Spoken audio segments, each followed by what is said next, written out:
अस्सलाम वालेकुम व्यूअर्स, मेरा नाम हाफिज़ मोहम्मद उमर फ़ारूक है और हमारा आज का आर्टिकल है लेविस डॉट स्ट्रक्चर। जैसा कि पिछले लेक्चर्स के अंदर हमने देखा कि कोवेलेंट बॉन्ड क्या होता है और कोऑर्डिनेट कोवेलेंट बॉन्ड के बारे में हमने देखा। तो इलेक्ट्रॉन्स की शेयरिंग से बॉन्ड बनता है और इलेक्ट्रॉन्स की शेयरिंग किस तरह होती है वो हमने पिछले लेक्चर के अंदर देख लिया। आज हम देखेंगे कि इलेक्ट्रॉन की शेयरिंग के बाद स्ट्रक्चर किस तरह का हमारे सामने आता है। तो सबसे पहले जो मैंने आपको पिछले लेक्चर के अंदर भी बताया था कि जिस बंदे ने सबसे पहले ये इलेक्ट्रॉन की शेयरिंग के बारे में थ्योरी प्रेजेंट की थी वो लेविस था और उसी ने ये स्ट्रक्चर बनाने का तरीका बताया था और उसी के नाम से हम इसको इंडिकेट करते हैं लेविस डॉट स्ट्रक्चर, या इसको एक और नाम देते हैं इलेक्ट्रॉन डॉट स्ट्रक्चर। सबसे पहले मैंने यहाँ पे कुछ चीज़ें लिख दी हैं, वो मैं आपको बता दूंगा। अब देखें कि जब भी किसी कंपाउंड का स्ट्रक्चर ड्रॉ करना है या किसी भी स्पीशी का स्ट्रक्चर ड्रॉ करना है तो वो किस तरह ड्रॉ किया जाता है। यानी आज का लेक्चर देखने के बाद आपको मुकम्मल इस चीज़ के ऊपर ग्रिप हो जाएगी कि हमने किसी भी कंपाउंड का, किसी भी रेडिकल का स्ट्रक्चर किस तरह ड्रॉ करना है। लेट सपोज कि आपके सामने कोई भी कंपाउंड आ जाता है। मैं कहता हूँ जी हमारे सामने कोई कंपाउंड आ गया है, सल्फेट है SO4 2-, फॉस्फेट है PO4 3-, और उसके बाद नाइट्रेट है, नाइट्राइट है, कार्बोनेट है, बाइकार्बोनेट है, और इस तरह के मतलब कोई भी स्ट्रक्चर आपके सामने आता है तो आप बहुत इजीली इसके स्ट्रक्चर्स जो है वो ड्रॉ कर सकेंगे। अब किस तरह होगा उसके लिए पूरा का पूरा लेक्चर आपको देखना पड़ेगा। 1 बाय 1 स्टेप बाय स्टेप बात की हुई है और हर स्टेप के अंदर आप देखिएगा कोई ना कोई नई चीज़ है। तो कोशिश ये कीजिएगा कि वीडियो कंप्लीट देखें ताकि कंप्लीट स्ट्रक्चर आपको समझ आ जाए और उसके बाद आपके सामने कोई भी स्ट्रक्चर आता है तो आप बड़े अच्छे तरीके से आपके कंपाउंड का स्ट्रक्चर ड्रॉ कर सकते हैं। लेकिन एक बात याद रखिएगा कि बाज़-औक़ात सम टाइम ऐसे होता है कि दो कंपाउंड के दो मुख्तलिफ स्ट्रक्चर्स बन रहे होते हैं लेकिन दोनों हमें सही लग रहे होते हैं, लेकिन मोस्ट अप्रोप्रिएट स्ट्रक्चर जो है ना वो कोई एक ही होता है। हम उसके बारे में भी बात करेंगे कि कौन सा स्ट्रक्चर मोस्ट अप्रोप्रिएट है और कौन सा स्ट्रक्चर लग तो सही रहा था लेकिन वो मोस्ट अप्रोप्रिएट नहीं है।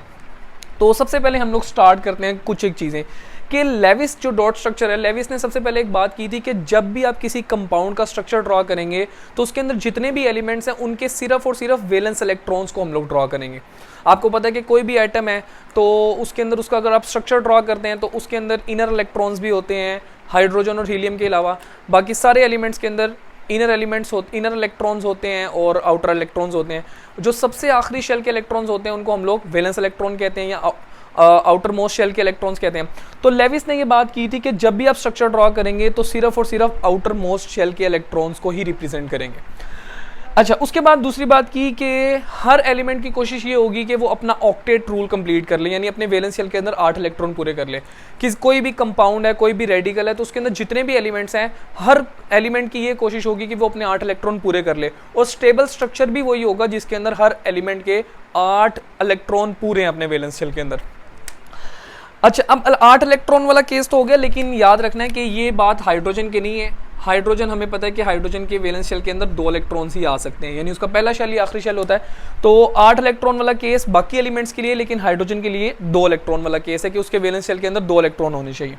और तीसरी बात उसने ये की कि हमारे पास जो है ना वो ऑक्टेट रूल सम एलिमेंट्स का ब्रेक भी हो सकता है। जब आप कंपाउंड का स्ट्रक्चर ड्रॉ कर रहे होंगे तो सबसे पहली बात याद रखनी है कि कुछ एलिमेंट्स ऐसे भी आपको कंपाउंड के अंदर नजर आएंगे कि जिनका ऑक्टेट रूल ब्रेक होता हुआ आपको नजर आएगा। अब वो किस तरह नजर आएगा, याद रखना है कि किसी भी कंपाउंड के अंदर 2 तरह के एलिमेंट्स होंगे। एक ऐसा एलिमेंट होगा जो सेंट्रल है, यानी जो बिल्कुल सेंटर के अंदर है। सेंट्रल एलिमेंट की पहचान किस तरह करनी है आगे डिस्कस करेंगे। अच्छा, अब बाकी जो है कॉर्नर के एटम्स होंगे या कॉर्नर के एलिमेंट्स होंगे। तो सेंट्रल एटम के लिए ये कंडीशन है कि वो अपने ऑक्टेट रूल को ब्रेक कर सकता है।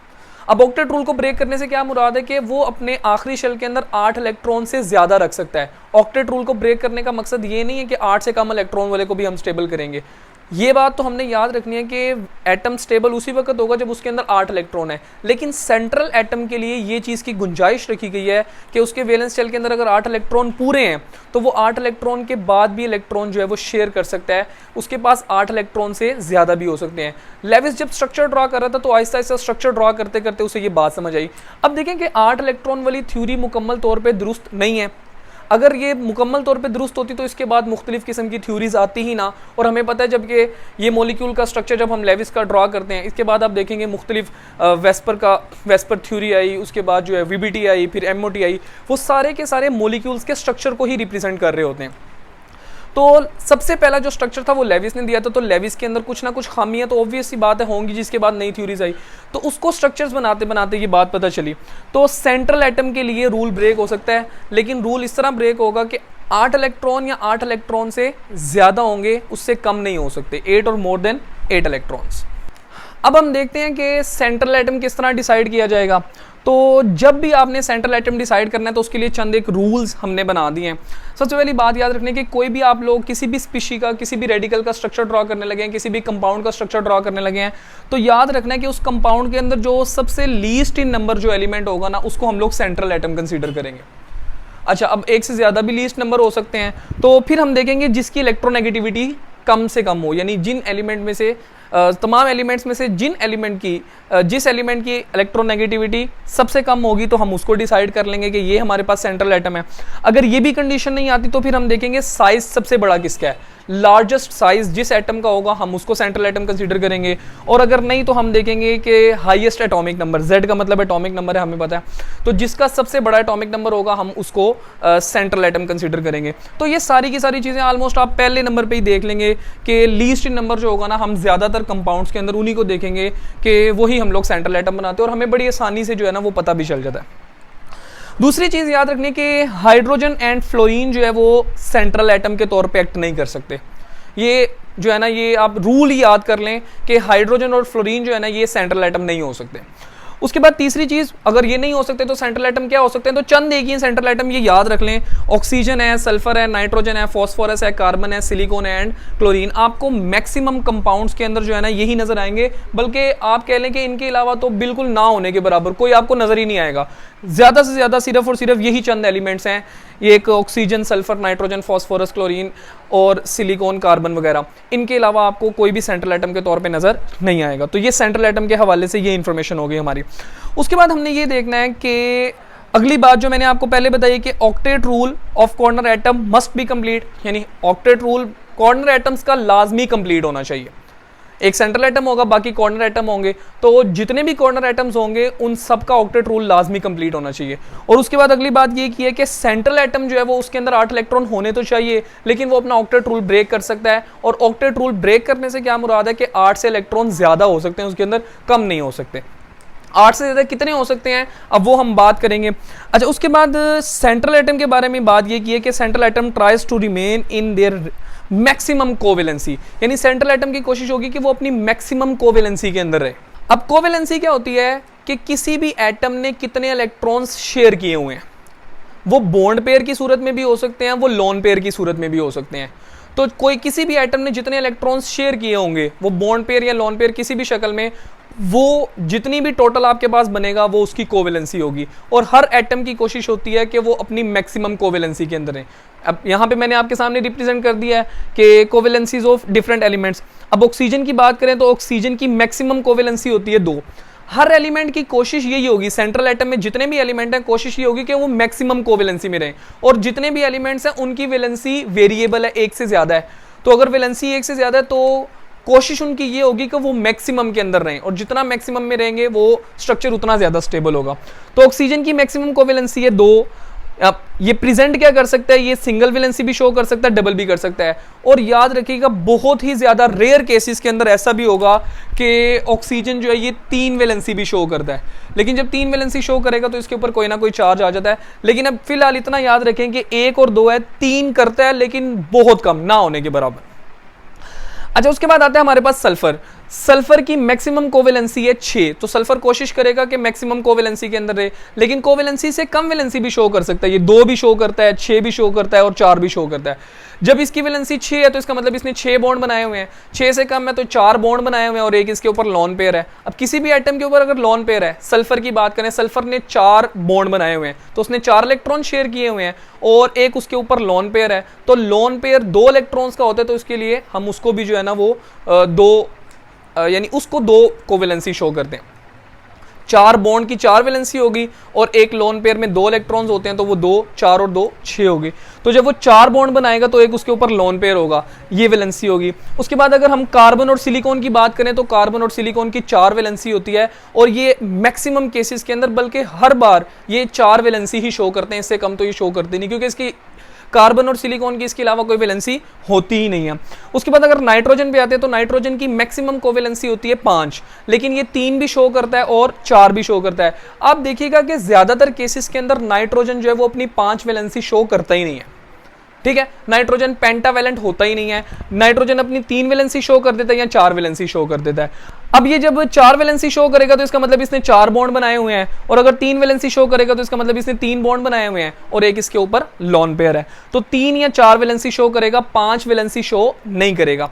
लेकिन अगर लॉन पेयर को मिला लें तो टोटल हम 5 उसको कंसीडर कर लेते हैं। उसके बाद आता है फॉस्फोरस, और फॉस्फोरस की कोवैलेंसी है 5, लेकिन ये 5 के अलावा 3 भी शो करता है और मैक्सिमम कोवैलेंसी इसकी 5 है। तो कोशिश इनकी यही होगी कि इनकी जितनी जितनी मैक्सिमम कोवैलेंसीज हैं वो ये अपनी उसी के अंदर रहना पसंद करते हैं, और अगर ये उसके अंदर होंगे, उसके अलावा भी स्टेबल है लेकिन उसके अंदर कोशिश करेंगे जाएंगे, और अगर वो उसके अंदर पहुंच जाते हैं तो वो हम कहेंगे वो स्ट्रक्चर ज्यादा स्टेबल है।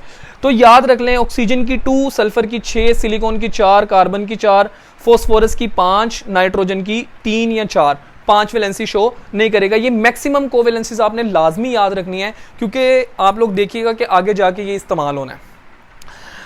उसके बाद अब ये सेंट्रल एटम के बारे में इंफॉर्मेशन कंप्लीट होगी कि सेंट्रल एटम सेलेक्ट किस तरह करना है, उसके बारे में क्या होगा, और उसके अंदर 8 से ज्यादा इलेक्ट्रॉन हो सकते हैं, उसकी कोवैलेंसी क्या है। उसके बाद अगली बात करेंगे कि अगर किसी कंपाउंड के ऊपर या अगर किसी रेडिकल के ऊपर चार्ज आ जाता है, लेट्स सपोज जैसे H3O पॉजिटिव है, NH4 पॉजिटिव है, अगर किसी रेडिकल के ऊपर चार्ज आ जाता है या अगर किसी मॉलिक्यूल के ऊपर चार्ज आ जाता है, तो होता ये है कि अगर पॉजिटिव चार्ज आएगा तो वो हमेशा सेंट्रल एटम पे होगा, ठीक है। ये मैंने लिख दिया है, if positive charge is there it will be on central atom, यानी अगर किसी कंपाउंड के अंदर या किसी रेडिकल के ऊपर पॉजिटिव चार्ज है तो वो सेंट्रल एटम पे ही होगा। ये ऑब्वियस सी बात है, सेंट्रल एटम के अलावा किसी कॉर्नर एटम्स के ऊपर पॉजिटिव चार्ज नहीं हो सकता। और दूसरी बात इसके ऑपोजिट होगी कि अगर किसी भी रेडिकल के अंदर या किसी कंपाउंड के ऊपर नेगेटिव चार्ज है तो वो हमेशा कॉर्नर एटम्स पे होगा, वो सेंट्रल पे नहीं हो सकता, ठीक है जी। तो ये भी बात लिख दी कि if negative charge is there it will be on corner atoms, ठीक है। जैसे ये NO2 माइनस है, NO3 माइनस है, PO4 3 माइनस है। तो याद रखिएगा कि सेंट्रल एटम के ऊपर पॉजिटिव चार्ज अगर है कंपाउंड के अंदर या रेडिकल के अंदर तो वो सेंट्रल एटम पे, और अगर नेगेटिव चार्ज है तो वो कॉर्नर एटम्स के ऊपर। तो ये सारी की सारी एक रफ सा आइडिया हो गया। अब हम इसके स्ट्रक्चर्स की तरफ चलेंगे। जब स्ट्रक्चर्स बनाना शुरू करेंगे तो उसके बाद हमने स्ट्रक्चर बनाने से पहले मैं आपको कुछ कैलकुलेशंस बताऊंगा। उस कैलकुलेशंस के अंदर हम लोग अपनी वैल्यूज पुट करेंगे, और वैल्यूज पुट करने के बाद हम उनके स्ट्रक्चर्स ड्रॉ करने की कोशिश करेंगे ताकि हमारी ये अच्छे तरीके से। अब याद रखना है कि आगे जाके भी कोवैलेंसीज बहुत इस्तेमाल होनी है। ये सल्फर को आप देखेंगे मैक्सिमम आपको नजर आएगा, ऑक्सीजन नजर आएगा, नाइट्रोजन भी कुछ कंपाउंड्स के अंदर आपको नजर आएगा। तो हम याद रखने हैं कि इनकी वैलेंसीज, मैक्सिमम कोवैलेंसीज याद रखनी है, और कौन कौन सी वैलेंसी ये शो कर सकते हैं ये याद रखनी है, ये लिख लें आप लोग। अब आगे चलते हैं हम लोग, और मैं आपको कैलकुलेशन के कुछ फार्मूले बताता हूं। उस फार्मूले को लगा के हम लोग जो है वो स्ट्रक्चर ड्रॉ करने की तरफ जाएंगे। लें जी, अब स्टार्ट करते हैं। कैलकुलेशंस के अंदर कुछ चीज़ें नोट कर लें, और इन कैलकुलेशन के अंदर जो एक फार्मूले 2-3 लिख दिए हैं इसको इस्तेमाल करते हुए हम लोग स्ट्रक्चर ड्रॉ करेंगे। अच्छा, अब सबसे पहले आपने फाइंड करना है Q। अब Q क्या होता है? Q होते हैं जनाब अली टोटल इलेक्ट्रॉन्स। अब लेविस ने ये कहा था कि वैलेंस शेल के इलेक्ट्रॉन होने चाहिए, तो जितने भी एटम्स हैं उन तमाम के टोटल कितने इलेक्ट्रॉन हैं। तो टोटल इलेक्ट्रॉन फाइंड करने का formula G valence electron of all atoms. जितने भी कंपाउंड के अंदर एटम होंगे मैं आपको अभी स्ट्रक्चर बना के ये सारे के सारे फार्मूले रिप्रेजेंट कर दूंगा।